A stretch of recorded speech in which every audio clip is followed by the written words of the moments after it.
Assalamualaikum warahmatullahi wabarakatuh. Perkenalkan, kami akan mempresentasikan atau akan memaparkan hasil kerja kami dalam mata kuliah AI yang beranggotakan saya sendiri, Fadilatul Fikri, yang kedua ada Muhammad Iksanul Arafi, yang ketiga ada Ari Bintang Tirtana, yang keempat ada Gunawan. Boleh slide selanjutnya, Kang?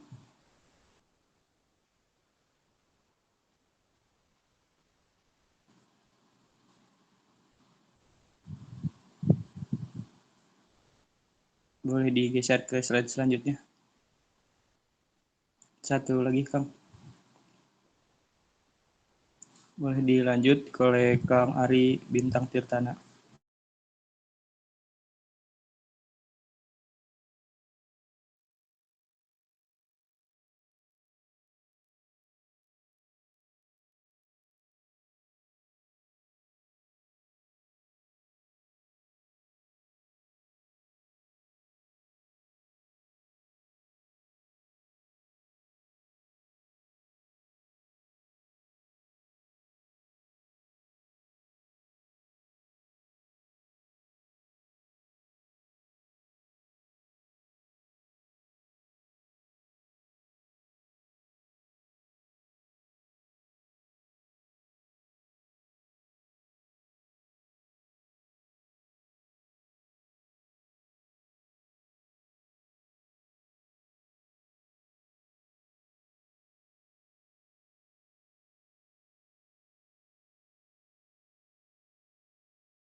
Izin melanjutkan, yang kedua ada jelaskan mengapa teknik-teknik atau tugas pokok data science yang Anda ketahui serta berikan juga penjelasan mengenai teknik-teknik pembelajarannya.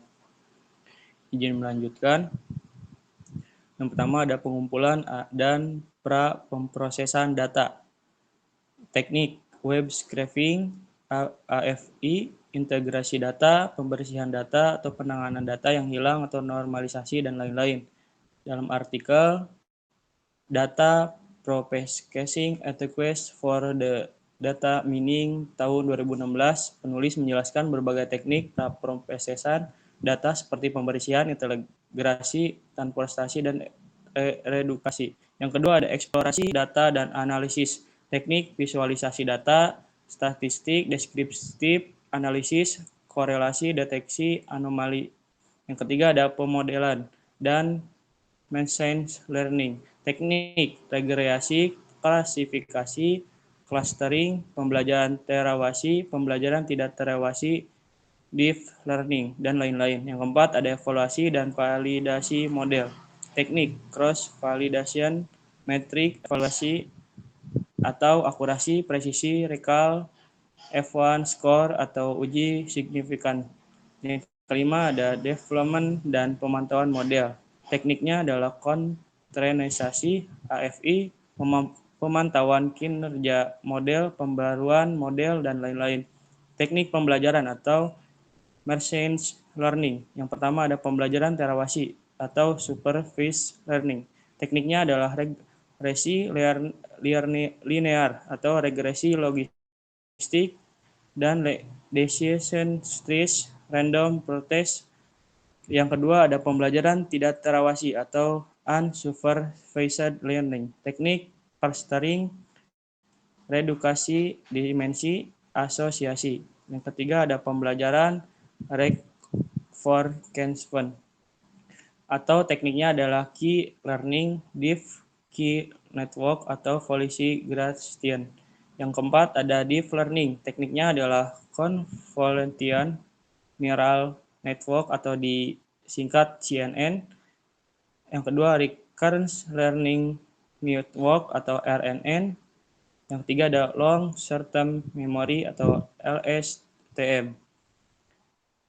Boleh dilanjut untuk slide berikutnya oleh teman saya. Izin melanjutkan. Yang ketiga itu, perkembangan AI di Indonesia saat ini sudah pesat. Sebutkan minimal 3 contoh dari AI yang telah diterapkan di Indonesia, berikan penjelasannya. Yang pertama yaitu sistem pengenalan wajah. Untuk keamanan, penerapan AI dalam sistem pengenalan wajah telah digunakan di beberapa tempat seperti bandara, perkantoran, dan fasilitas publik untuk meningkatkan keamanan. Salah satu contohnya adalah proyek pengembangan sistem pengenalan wajah untuk keamanan perkantoran yang dilakukan oleh PT Telkom Indonesia bekerja sama dengan Institut Teknologi Bandung atau ITB. Sistem ini menggunakan algoritma pengenalan wajah untuk mengidentifikasi wajah karyawan atau pengunjung yang sudah masuk ke area perkantoran. Yang kedua yaitu chatbot. Untuk layanan pelanggan, beberapa perusahaan di Indonesia telah memanfaatkan chatbot berbasis AI untuk melayani pelanggan mereka dengan lebih efisien. Salah satu contohnya adalah chatbot Sabrina yang dikembangkan oleh Telkom untuk melayani pelanggan IndiHome. Chatbot ini dapat memahami pertanyaan pelanggan dan memberikan jawaban atau solusi yang relevan. Yang terakhir yaitu diagnosis penyakit berbasis AI di bidang kesehatan. AI juga telah diterapkan untuk membantu diagnosis penyakit. Salah satu contohnya adalah sistem diagnosis penyakit stroke iskemik menggunakan MRI. Citra otak yang dikembangkan oleh peneliti dari Universitas Islam Negeri Maulana Malik Ibrahim Malang.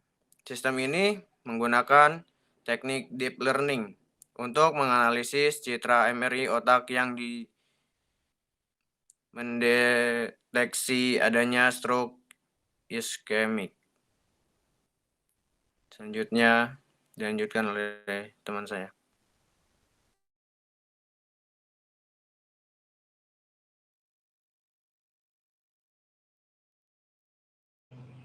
Izin melanjutkan. Yang keempat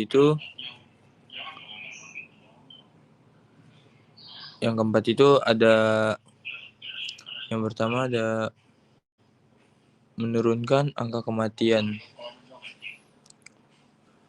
Performance measure, peringkat akses terhadap layanan kesehatan bagi ibu dan anak, menurunkan prevalensi penyakit-penyakit utama penyebab kematian anak, peningkatan kesadaran dan pengetahuan masyarakat tentang kesehatan ibu dan anak. Yang A, environment, fasilitas kesehatan, rumah sakit, klinik, puskesmas, lingkungan masyarakat, rumah tangga seperti rumah tangga, sekolah, tempat kerja, terus ada daerah dan dengan akses terbatas terhadap pelayanan kesehatan, terus ada daerah dengan tingkat kemiskinan dan pendidikan yang rendah. Terus ada aktor sistem informasi kesehatan terintegritas chatbot atau asisten virtual untuk edukasi dan konsisten kesehatan, aplikasi mobile untuk pemantauan kesehatan ibu dan anak, sistem diagnosis dan rekomendasi perawatan berbasis AI. Terus yang ketiga itu ada sensor, data demografi dan statistik kesehatan.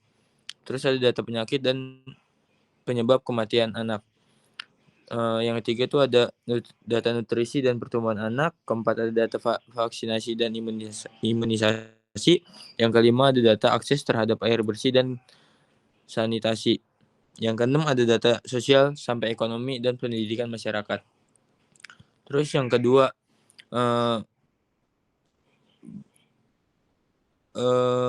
tuh meningkatkan kesehatan ibu hamil. Yang pertama tuh ada performance measure penurunan angka kematian ibu akibat komplikasi kehamilan dan persalinan, peningkatan akses terhadap layanan kesehatan ibu dan anak yang berkualitas, peningkatan cakupan perawatan prenatal dan postnatal. Terus ada peningkatan pengetahuan dan kesadaran ibu tentang kesehatan diri dan bayinya. Terus yang pertama ada environment, fasilitas kesehatan seperti rumah sakit, klinik bersalin dan puskesmas. Terus ada lingkungan masyarakatnya tuh ada kayak rumah tangga, tempat kerja dan sekolah juga. Terus ada yang B faktornya sistem informasi kesehatan terintegrasi untuk memantau kesehatan ibu kayak chatbot atau asisten virtual untuk konsultasi kesehatan ibu, atau aplikasi mobil untuk pemantauan kehamilan atau perawatan pasca melahirkan. Terus ada sensor seperti yang pertama data demografis dan statistik kesehatan ibu, yang kedua ada komplikasi kehamilan dan persalinan, yang ketiga ada nutrisi dan kondisi fisik ibu. Yang keempat ada akses terhadap layanan kesehatan ibu dan anak, dan yang kelima ada data sosial dan ekonomi dan pendidikan ibu. Terus ada data budaya dan praktik tradisional terkait kehamilan dan persalinan. Terus yang ketiga ada memerangi penyakit HIV dan AIDS.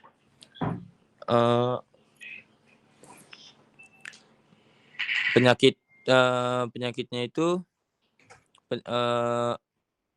penurunan angka prevalensi dan indikasi kasus penyakit HIV dan AIDS atau malaria dan penyakit menular lainnya, peningkatan cakupan tes dan diagnosis dini penyakit menular, peningkatan akses terhadap pengobatan dan layanan kesehatan terkait penyakit menular ini, peningkatan kesadaran dan pengetahuan masyarakat tentang pencegahan dan pengendalian penyakit menular. Yang pertama tuh ada environment, fasilitas dan kesehatan seperti rumah sakit, klinik dan puskesmas, lingkungan masyarakatnya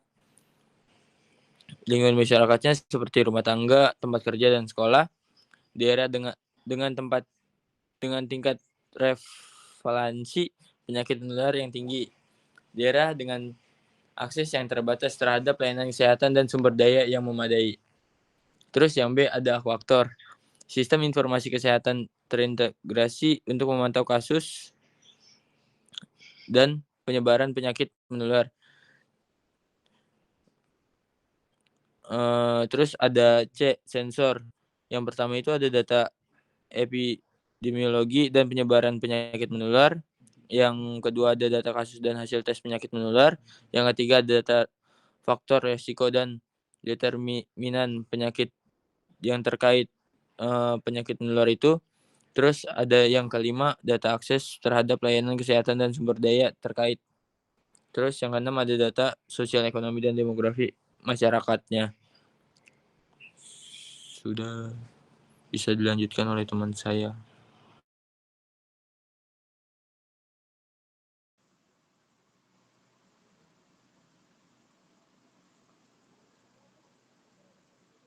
Boleh dilanjut ke Oke, terima kasih atas pemaparan dari teman-teman.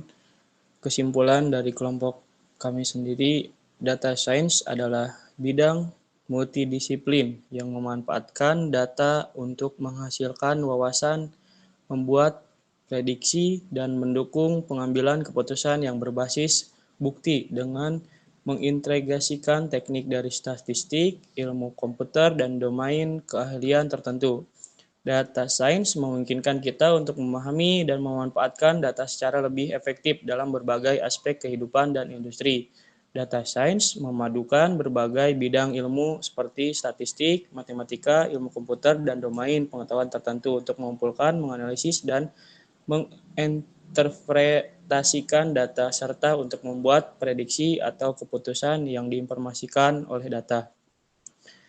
Baik, ke slide selanjutnya. Baik, terima kasih atas waktu yang diluangkan. Sekian pemaparan dari kelompok kami. Mohon maaf apabila ada kesalahan kata dan perbuatan. Kami tutup. Assalamualaikum warahmatullahi wabarakatuh. Waalaikumsalam warahmatullahi Waalaikumsalam wabarakatuh. warahmatullahi wabarakatuh.